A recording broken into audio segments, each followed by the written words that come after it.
Hello and welcome back to my YouTube channel for Juls Creations.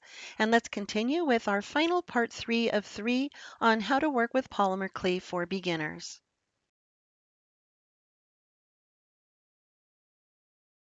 So this is ready, and as I mentioned earlier, the baking times and temperatures for each clay will be listed on the packaging. I'm using the Fimo clay, which bakes at 230 degrees Fahrenheit at 30 minutes per quarter inch. This snowman is about a half inch, so about double that, making the baking time 60 minutes or 1 hour. For your reference, here is a baking chart I made for the different types of clay. And it's really important to cook at the exact temperature as specified on the clay package to avoid the clay from burning or discoloring. You'll also want to protect your clay, especially light colors, from direct heat, and that will prevent discoloration or burning. And to do this, we take a piece of aluminum foil and create a tent, placing it over the project while it bakes. You can fold it however you need. I'm folding just a little edge on the end so that it has something to rest on. And this will protect our project from the direct heat. Now for larger ovens, you may want to preheat the oven. I like to use the portable countertop oven, as I mentioned earlier, and it does not need preheating. A countertop oven heats up quickly, so I just place the project in the oven, set the temperature, turn on the oven timer, and then let the clay gradually warm up with the oven. And this will help to avoid cracking. And when placing your project in the oven, try to center it as much as possible so that the clay will bake evenly. Once the baking is done, use some hot pads or a towel to carefully remove the pan or ceramic tile from the oven, and you can set it on a stovetop or a trivet to cool.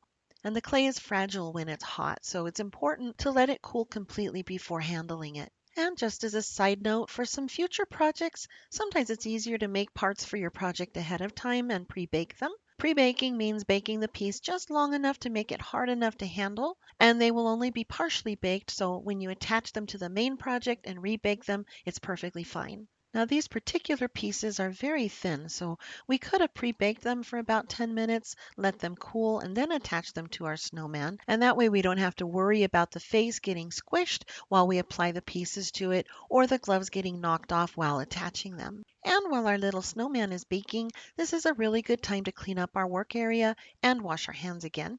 I like to use a cotton round with some rubbing alcohol to cut the grease of the surface and pick up any leftover clay color. Baby wipes can work also, but I'm not sure if they cut the grease quite as well. I'm just applying a little rubbing alcohol to the cotton round to clean my acrylic roller and then set that aside. I'll do the same with a razor knife, then carefully clean both sides of the cutting blade. Afterward, we can either throw away the plastic or keep it for later. With the leftover clay, you can just roll it into a tube and store it with the original color. Yeah, we didn't use very much of the orange. We'll do the same with the black. And after handling the black, I'll want to clean my hands again. But since I don't want to get up right now, I'll just use a pad with rubbing alcohol to wipe my fingers clean.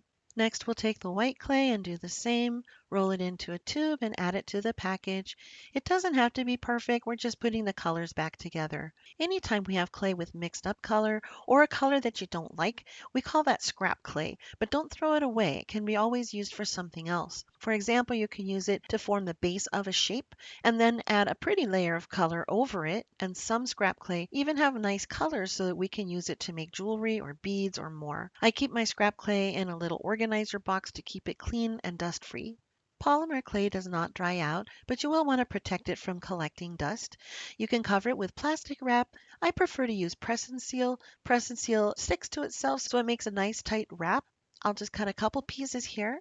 And although you don't have to wrap the clay, I like to do it just to keep the color pieces together and dust free. Plus you can write on it. So for example, I'm going to put black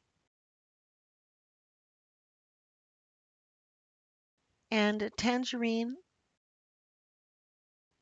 and Fimo and Fimo and one more piece for the white. And it just makes it easier to store. And then you can store them in a shoe box or plastic craft box or whatever works best for you. And the clay will keep for years. And you will want to store your clay in a cool, dry place, such as a cupboard or closet. And also your polymer clay project should not be used for food, drinking, or cooking. Now the wax paper, mine got torn, so I'm going to throw mine away. But you can clean it with rubbing alcohol and you can keep it there for the next project if you want. Or you could just pull it and toss it like I'm going to do.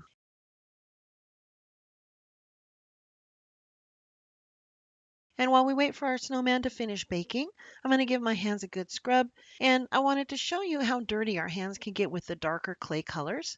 And you can use soap or a scrub brush, but I like to use a hand cleaner that has some grit in it.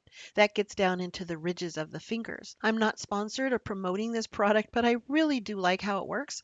This is called Paduo Epoxy Resin Scrub Cleaner. So it works with epoxy resin as well. It cleans down into the ridges of the fingers. And I know I sound like an advertisement, but it leaves your hands really soft and smelling really nice. And here's a picture of the difference just so that you can see how well it works.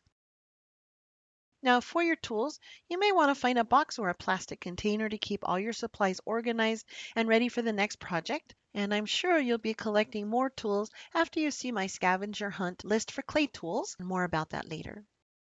All right, we're back and our snowman is done baking. He's almost finished. We still have a few final touches to add.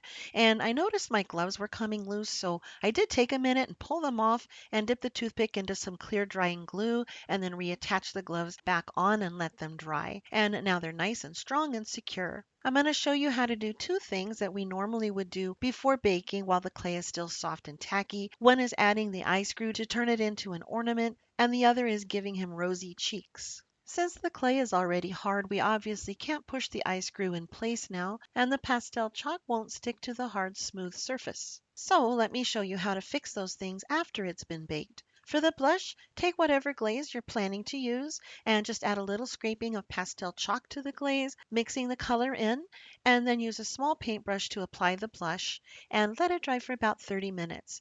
You'll also want to wash your paintbrush with soap and water right away so that the glaze doesn't get stuck to the brush.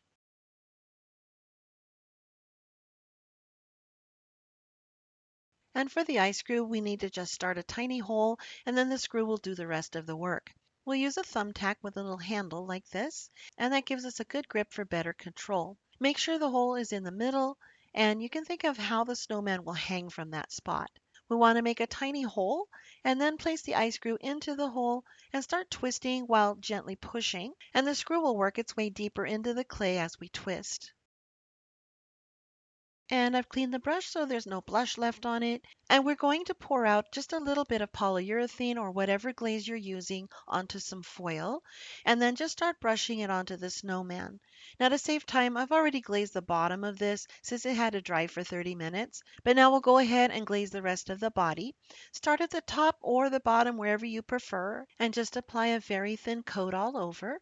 And we're going to run the brush over it again so that all the strokes will be going the same direction, and that will make the layer smooth and uniform, and we can remove any bubbles while we're at it. Now the blush coat was already dry, so it won't smear into our clear coating, and we want to get all the nooks and crannies, just kind of working your brush around, get the sides and the front of the scarf, and leave nothing untouched. And if the glaze starts to puddle up, we can always pick up the extra with the brush. We also want to try to prevent the glaze from building up in the crevices, as this could cause the shape to lose its definition. And as a note, you may also want to check the project while it's drying to remove any puddling or buildup as well. We'll also paint the arms and the gloves. And since the top is still wet, I obviously can't grab it there, so I'm going to use some scissor clamps to hold the snowman while I paint the bottom section. And the other option would be to let the top half dry first and then do the bottom half. And just like we added pastel chalk to our glaze, we also could use fine glitter or metallic powder or other additive and add that to the glaze before painting it on. Just make sure that it's mixed well and then apply it to the surface as usual. And this is done. We just need a place to set it while it dries for 30 minutes, and we'll just set it down on some foil. And although the bottom is already dry, the glaze may still run down and pool under the bottom, so you may want to check the snowman in about 10 minutes and remove any puddling, especially in the crevices and the underside if needed. And here is our happy snowman. He's been squished, baked, painted, glazed, and now ready to hang. And we also added one layer of glazing to give him a nice finished look. And for this time, we added the hook to make him a hanging ornament, but we also could have made him a magnet ornament. Instead of flattening the bottom to stand up, we could have made his back flat and glued a magnet to the back, and then he could be displayed on a refrigerator or any metal surface. And we want to hang our snowman with some string, and a lot of strings will fray at the edges when they're cut, and this is one of them. So to prevent this, you can take a flame lighter and just barely touch the edge of the string with the flame to melt the loose ends together, and this will stop them from fraying any further. Just be sure not to hold the flame on too long, and just a quick touch does the trick. And then we just want to tie the string into a knot, and we want to tie it close to the end of the string and then pull it really tight to secure it. And then we can slide this onto our snowman. Just take the middle and fold it really tight and slide it through the eye screw to the other side. Then grab it on the other side and pull it through, open the loop, and slide the other end through the loop, and then pull it tight. And there we go. Our snowman is ready to be displayed on a Christmas tree or wherever we want to hang it. Now, we could have just slid it through and tied the knot, but the reason I do it this way is to make it easier to remove it in case someone wants to change out the string or put something glittery or shiny, or maybe even use a hook or something else. Okay, here is our finished snowman. Here's our happy snowman with rosy cheeks and a scarf and a hat and gloves. He's all ready for the winter. And just a little bit more about glazing. Although glazing is not required, it has many benefits. It'll make your project even stronger and give a nice professional look. You can also apply some special finishes such as glitter, gold leaf, mica powder, etc. And the final glaze will help to protect the added elements from wearing off easily. This will also help secure any little added pieces such as our snowman's eyes and mouth. For glazing, I highly recommend a water-based polyurethane. It can be easily applied with a paintbrush. It's also available in different finishes such as matte, satin, and glossy finish. It's clear and it dries hard and it won't yellow over time. And it will elevate the final appearance of your snowman or any other clay creation. One layer usually does the trick, but if you want to add more than one layer, you can just let it dry about 30 minutes in between layers, and then the final drying time of about 3 hours should make it pretty good for handling, and then to completely dry, I would say about 12 hours. I don't recommend using nail polish as it's not durable for long periods of time, and most nail polishes tend to yellow eventually. And to give you other options, Sculpey and Fimo also have their own version of clay glazes. Of course, once you add any chemicals to your project, glazing, paint, glue, it's not safe to bake it again. Baking it again can cause a fire hazard or give off some unwanted chemical fumes. So here are a few ideas for variations of our snowman. You can use acrylic paint markers to paint a glint in the eyes or buttons or color the arms. You can make it bigger or smaller, no hat, smaller mouth, button nose shape. You can make a corncob pipe ahead of time and pre-bake it and then add that to our snowman.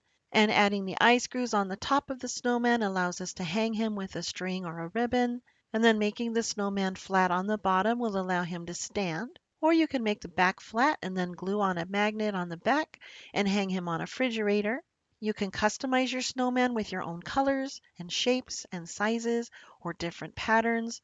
For example, the scarf could have polka dots or horizontal stripes. You can add fine glitter to your glazing to make your snowman glisten. You can add accents of metallic marker here and there. And I'm sure you can imagine a lot more variations you can do to your snowman. And there are so many more clay techniques to open your creativity, techniques for using tools for texturing, sculpting, molds, different types of cutters, texture rollers, extruders, and my favorite, the clay pasta machine. I'll be covering more techniques and tips in my next video. Is there any particular technique that you'd like to see? Be sure and leave me a comment down below. Now, granted, there are a lot of really nice clay tools that can be purchased, but you don't have to buy a lot of tools to get started. There are a ton of objects laying around the house that you can use for texturing and shaping your clay. And just for you, I made a list of several household objects into a scavenger hunt tool list, and you could download that free from my blog site, which will be listed below in the description. Be sure and download it and have some fun collecting new tools. I hope you enjoyed this tutorial, and I'll be making more soon. If you like this video, please give a thumbs up, and if you have any questions or video ideas, be sure and leave me a comment below. And subscribe if you'd like to be notified when I release any new videos. And a big thank you to my subscribers. I appreciate you. And if there's anything you'd like to see on my channel, please be sure and let me know. There's also a link to all of my Juls Creations links that you can check out below. Enjoy and never be bored.